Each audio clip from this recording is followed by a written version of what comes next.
likambo yo. Pouvoir na ngevani na likambo yo. Naza l'assurance que quel que soit problème au yo za nango traversé. Phénomène mari et femme de nuit. Oya nyoko li vi na yo. Oluki bandoki à gauche à droite.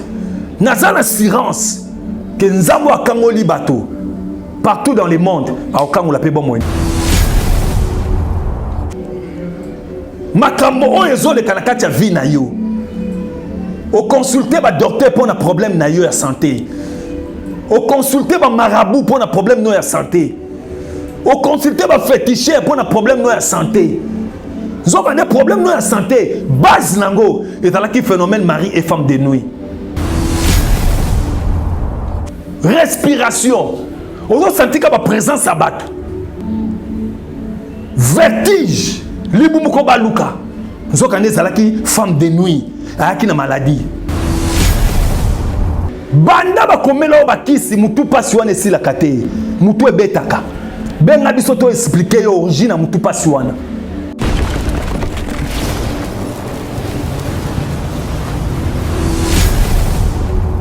Chez Biso Télévision, chaîne Oyo Kokani na yo. Vous allez belé beaucoup l'émission de partout na pesi bino mbote. Mbote balanyo c'est chez Biso TV. Oui, madame na mission na bino réponse à nos questions. Yande ko na bino. Na pesi moyini nanga mbote, moyini bonjour, moyini nanga bonsoir. Gloire à Dieu, peuple de Dieu, shalom. Nzamba pambola bino, bisika bozo la nangai. Nazalaka toujours na bitida koloba papa benga mama, mama benga papa boyoka ba révélation des choses que Dieu nous a donné. Oyo nzamba pesi biso lokola message na remède pour na komema libota na nzambe. Kola pambola yo na place notre na biso na téléphone na yo, na télévision na yo, na voiture na yo, yeba ke libaku okuta nango ezali hasardé, mais c'est Dieu qui a permis nzambe ne a sepeli ola na mateya oyo pour changer vie na yo. Vous êtes en direct avec l'homme de Dieu, l'apôtre Pierre Kitete Chaumba, le représentant légal de Yada Ministry. Numéro nabiso yangoyo, peut-être au cause de la question, ta proposition qu'on proposer biso, ou soit tu as une préoccupation moko, tu nous appelles sur ces numéros plus 243 89 35 68 266, soit numéro yanwaneza sous le bas de votre écran. Nzamba pamola équipe Mombaya chez Biso TV o bazo permettre le bananzambe ekende na pamboli chic na pamboli Jonathan na caméra nzamba pambolo mwana malamu et na pamboli Jires Kabongo o ya accompagner ngai pour na to ya to sala émission de sorte que comme na Yesu et kumbama na kati na mabota na bino nzambe apambola yo na lingi to bondela avant que to banda matin na biso mais nazo pesa o déjà thème d'avance pour o le kambangumba yeba que tout parler sur les phénomènes mari et femme de nuit. Na ko expliquer pourquoi tu parler phénomène oyo, puis na ko expliquer combien de personnes témoignent aujourd'hui la gloire de Dieu. Peut-être tkali yo o kangami na problème oyo, o kangami na likam oyo nzambe alingo sala makambo ya minene na katia bomo na yo. Éternel na bondeli ke message oyo esima mitema na bato. Na kombo na Yesu, na tongo topé na pokwa ezo dépendre na temps o landi yango dans le nom de Jésus ainsi j'ai prié. Amen. Que Dieu vous bénisse. Est-ce qu'on peut acclamer ensemble avec vous pour Jésus-Christ? Merci maman pour l'obéissance. Merci mon frère. Merci. Je te vois acclamer. Merci. Que Dieu vous bénisse. Nous allons lire la Bible dans le livre de 1 Jean chapitre 3 verset 8. La Bible dit: celui qui pêche est du diable. Moto oya sumuki azaya satana. Lobananga amen. Car le diable a péché dès le commencement. Mais le Fils de Dieu est apparu pour détruire les œuvres du diable. Et loko simi motema na ngande yango wana. Tango bazolo bake mwana na nzambe Yesu ayaki pona ko détruire misala ya satana. Assurance nange vandi na likambo yo. Force nange vandi na likambo yo. Pouvoir nange vandi na likambo yo. Naza l'assurance que quel que soit problème au yoza nango traversé, phénomène mari et femme de nuit, oya nyoko li vi na yo, oluki bandoki à gauche à droite, naza l'assurance que nzambo akango li bato partout dans le monde, a okango la pe bon moyen na yo. Nzamba pambola yo. J'avais prêché sur ce phénomène, tu parlais qui premier épisode deuxième, troisième, quatrième. Puis l'autre doit parler chapitre très important. Oyo batebele bazo se retrouver dans le phénomène oyo, mais bazo yé baté. Bazo lukabandoki à gauche, bazo lukabandoki à droite. A comment tout maintenant ma soumo à sala quitter. Pour nani les problèmes mon côté les mêlés kanga mié. Et si bien dans autres locaux la sémence. Nalobaka toujours pe nazo répéter likambo so ekangi o yaye ça passe pour etikayo. Il faut ebanzela basala nzambe. O bazana don ya likambo nzambe apesi. Likambo so ekangami yo, ils ont détruit, ils ont paralysé ma vie à batebele.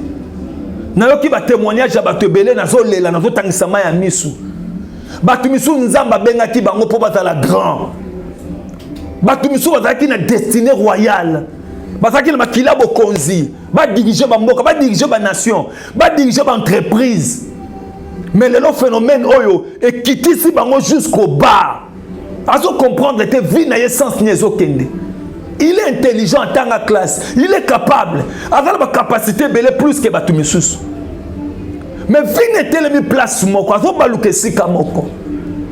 Azo lukabandoki à gauche à droite. Yayo kolotanga tata moi ça innocente ndoki. Kolotanga maman no za innocente ndoki. Lana makambo na bokebi comprendre. Nangina parler sur le point où le phénomène a joue, a ajouté, a manifesté dans la vie. Et aujourd'hui, nous allons parler sur le point sanitaire. Le point de santé, kakande todo simba. Makambo o ezo le kanakati vie na yo. O consulter ba docteur pour un problème na yo ya santé. O consulter ba marabout pour un problème no ya santé. O consulter ba féticheur pour un problème no ya santé. Vous avez des problèmes de santé. Base nango. Et dans le phénomène mari et femme de nuit. Dans le premier chapitre, dans le bas qui est bête na yeza pour nous détruire peko bouma. Et quand je parle de la destruction, azo détruit na ba façon ébélée. Et ça la batumisusu ya kaka phénomène ya tchaka maladie dans zoto na yi. Ba maladie chronique o esi la kate. C'est-à-dire, depuis que na âge à 22 ans, Tilelo, ayebi comment l'hôpital est belé, ayebi comment le spécialiste et le docteur est belé. Mais maladie n'est pas consolation. Donc, malade comment la vie na ye, amesana maladie wana. Condamné comme la kisi chaque jour. Tongo midi pourquoi amela kisi. Mais pendant que j'étais dans la montagne pour prier l'Éternel, pendant 40 jours, phénomène marié femme de nuit. Mon frère, j'ai été menacé dans le phénomène au bas âge. Nazoteo makambo na yebi. Nazoteo makambo na zwe pa mutute na ye kolongo pa mutute. Nazoteo makambo na yebi pe makambo nzamba révélé ngai.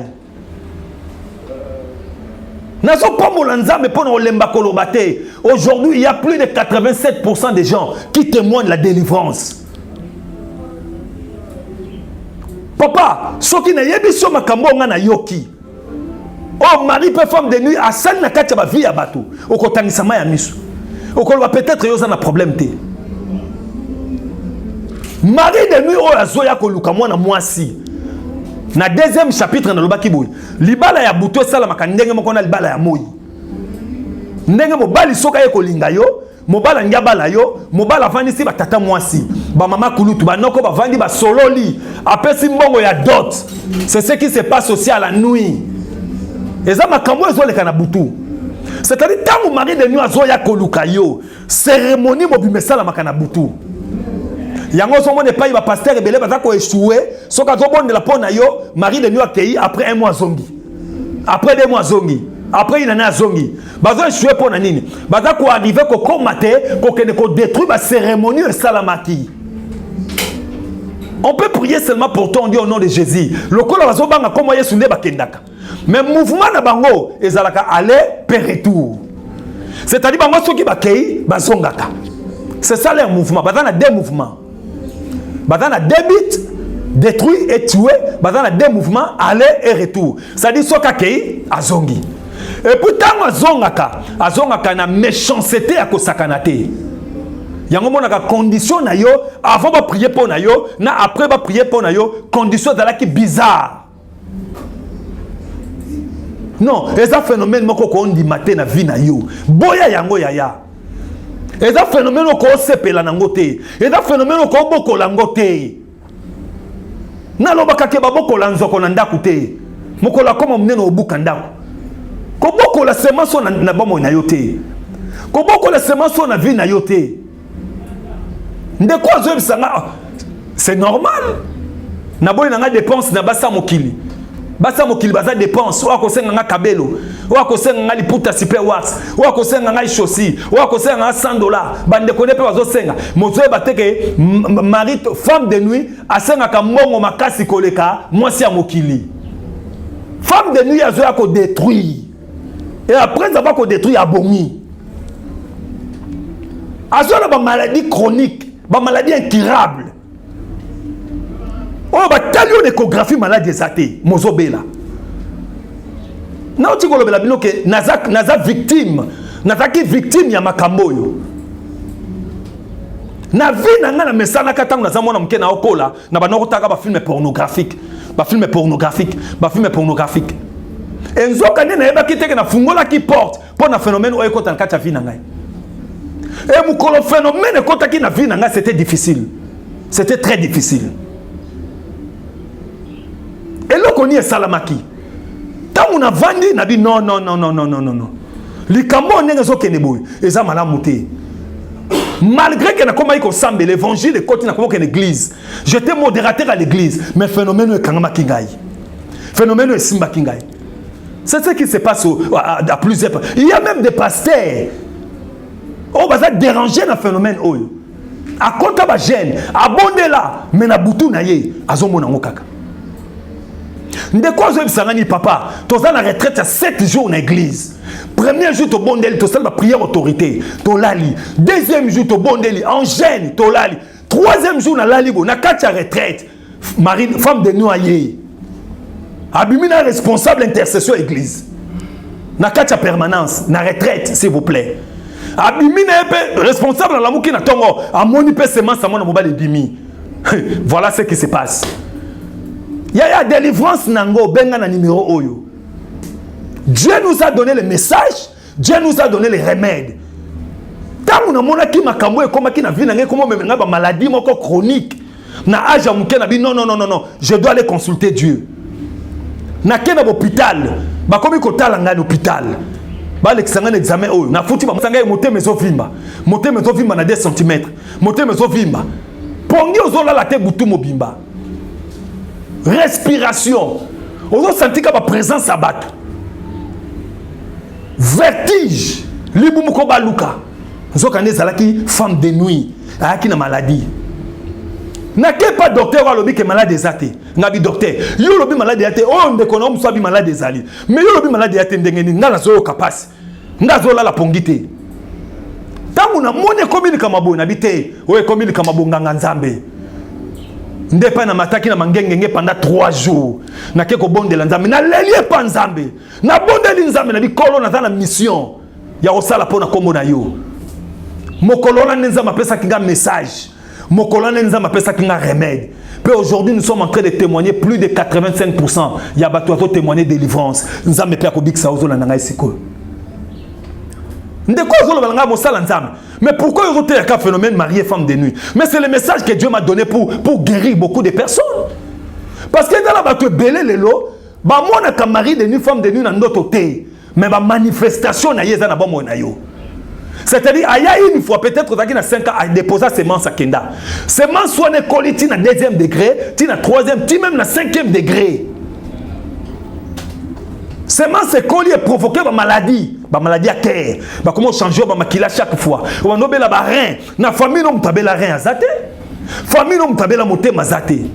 Mais ma maladie oh yo zue ou tu wapi. C'est ça le problème. Phénomène mari et femme de nuit. Il y a zue pour na ko détruire, azue pour na ko bébisa. Ndeko zue bisanga l'homme de Dieu je ne comprends pas. Na quel hôpital na oki mutu passe babisi na sida. Sida mon azua manzaka na salite na bajileta bato tonga bachubi ngaite na sala kana ngape mobuluté mais sinon bazo bisanga uti wapi. J'ai compris que à côté na ki na mari de nuit ou qui na maladie ya sida infection a tela kati ya bomo na ye. Donc bazo na ba maladie moko grave, ba maladie moko chronique o e comme mona liwa. Talanda ko vandi, talamboko zali, mboka kitoko, ondi mateke microbe e koza te na mboko yo. Mais infection oyo zanango. Makwanzo e bimiyo, bagalo e bimiyo uti wapi. Nzoto nyose bebi mukusa. Makambo e uti wapi. Na mutu na oyoka lokola nyamezo tambola, lokola renier zo tambola. Makambo e uti wapi. Tu dois comprendre que phénomène oyo azona ba maladie grave. Azona ba estomac, azona ba maladie ya sucre. Okoma condamné na maladie chaque jour. Nyonso neza pona nini? Pona a retarder destinée prophétique na yo. Mais lelo na voye bisayo ke nzambe oto salelaka. Nzambe na lukaki na ngoma mangenge pendant 3 jours. Nzambe on a ko délivrer yo. Phénomène ko kene définitivement. Et tu seras réellement libre. Nzamba pambolozo la nanga isiko. Nazo pambola bandeko nyonso ba bengi batini ba voice ba témoignage. Makamunza masali na vie na bango. Nazo pambola couple Alain na mama Fortune nzamba pambola bino pona makambo nzamba sali na vie na bango. Nazo pambola papa William na États-Unis nzamba pambola yo pona makambo nzamba sali na vie na ye. Papa a témoigné mukoloka to bondela kina ye nzamba telemi na bomo na ye pe na solo ba lelo nzamba telema na bomo na yo. Problème na yo ya kota la gauche à droite te tika na banoko ba na kimia tika bandoki ba na kimia tala na problème na yo benga prophète na numéro oyo to bondela to yeba bitumbe uti wapi. Vous savez quoi? Lorsque quelqu'un veut être délivré na phénomène oyo eza processus mobimba eza procédure mobimba eza chemin à suivre. Parce que femme ton mari de nous soit kangami on nzoto pona longwa et ça très difficile. Ada esprit têtu, esprit sans cœur. Donc ada parmi ba soldats d'élite il y a Lucifer. Parmi ba soldats d'élite. Ceux qui va tangi ba soldats d'élite il y a Lucifer. Ba otanga mari de nuit et femme de nuit. Pour y avoir ko bébé ça, sans peur, sans crainte. Azo simba ba président de la République. Azo simba ba ministre. Ndeko je msanga papa na comprendre kate mette koma bololo, mette koma ba sende, na komo banga ndaku nanga moko, na komo banga chambre, na komo banga batu. Pona ni phénomène otanga koti, a baby civil na omo bimba, okomi na doute na mtu nyonso. Doute na mtu nyonso. Et loko ezala ki facile comme difficile pour na kozwa. Nazo parler sur ma maladie. O azo me malakati ya vie ya bato. Banda ba komela ba kisi mutu pasi wana si la kate. Mutu ebetaka. Benga biso to expliquer yo origine mutu pasi wana. Docteur ni yokutani na yete pona problème no ko bota. Lona pa mo la nzambe po bato ebele ba bengi nga bazaki na ba problème ko bota. Nzamba pesi bango mabota. Misu bazala bazeme comme ba 2 mois 3 mois. Misu ba autobota. Nazo pa mo la maman Louise autobota mapasa après 7 ans ya mariage. Autobota mapasa nzamba pa mo la maman Louise. Nazo pa mo la bandeko nyoso wa mulebo kwa nzambe. Pe nazo ndima na motema na ngai. Nzambo atambola ki na nga 3 jours na mangengenge. Nzambo na kotambola nayo. Benga na numéro au prophète akobondela po na yo. Plus 243 89 35 68 266. Na pamboli mama Sophie. Mama Sophie nzamba zo lokumu. Po makambo ezo sepelisa mitema nde nazo te ya boy. Nazo mona ba message ezo ya toujours. Ba message ba témoignage ezo ya. Nzamba zo kangola batu. Ba message ezo ya ba témoignage. Nzamba zo kango oh gloire à Dieu. Nzamba zo kangola batu. Merci. Merci que Dieu te bénisse. Nzamba zo kangola batu ya. Nzamba pambo. Nzamba ko kangola peyo. Yaya ba français ba lobi quelle que soit la durée de la nuit, le soleil finira à apparaître. Moi ekopela na bomo ina yo. Likambo etelemisa yo wana. Ba maladie okomi nango wana. Nzoto okomi nango wana soki mutatali yo bote. Mona mobalo abi papa na comprendre te. Dentifrice ni na salelité. Savon ya soloni na sale parfum ni na salelité. Donc yeba boakele ba benga ba mauvais sort. babokele beskrema na nzoto. C'est-à-dire que moi sinon ça kozwa 1 mois 2 mois moi ça comme yoka comme bimisa odeur ya salité, odeur ya caca, odeur moko ya amer. Oka moi sika dégoûté moi ça kei. Et ça ne m'appelle pas ya basi. Moi sotel à ta propre mais soka lobby mon kono c'est dégager solo. Mais yé moko zo yokango te ka mobali na koyo kango. Na pas mon nzambe l'église à ACK na zobonde la pona maman moko babenga na oteya.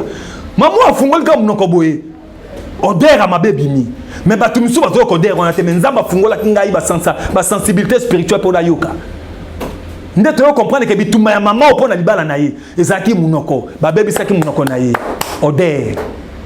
C'est-à-dire phénomène oyo azoya na ba maladie na kati ya banzoto ya bato. Bana basi mabumu vimi ozoka nsaka ba myom.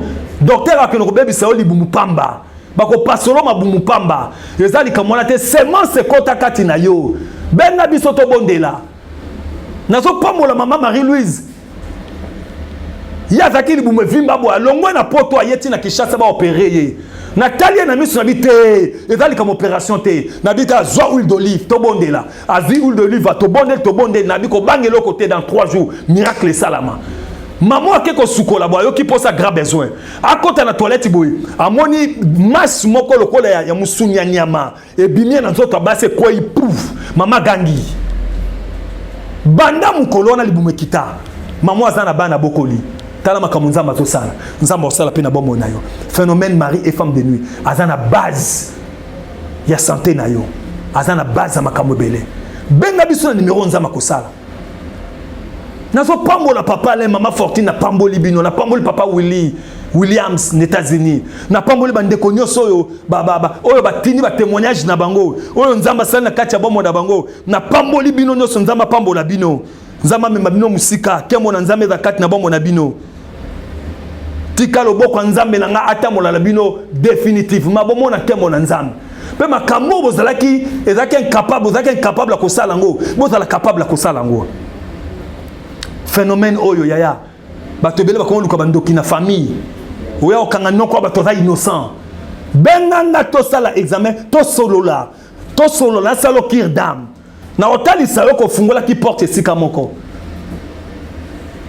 peut-être na mokili boy ba primeli obana mais na monde spirituel ozana 14 bana 15 bana 20 bana pe ya molili bakola ka chaque jour. Na kena matadi nazomona mwana mwasi mwana mukie mwana mwasi adape vierge ya mobilité papa na mama ne ba memelinga mwana mwasi mabele vimbe oliboli sangeta mateya mabele vimi mili kezo bima baso comprendre te mwana sa vierge ba memi no hôpital docteur atadi mwana sa vierge ya mobilité mais mili kezo bima na mabele tangu to bani ko bondela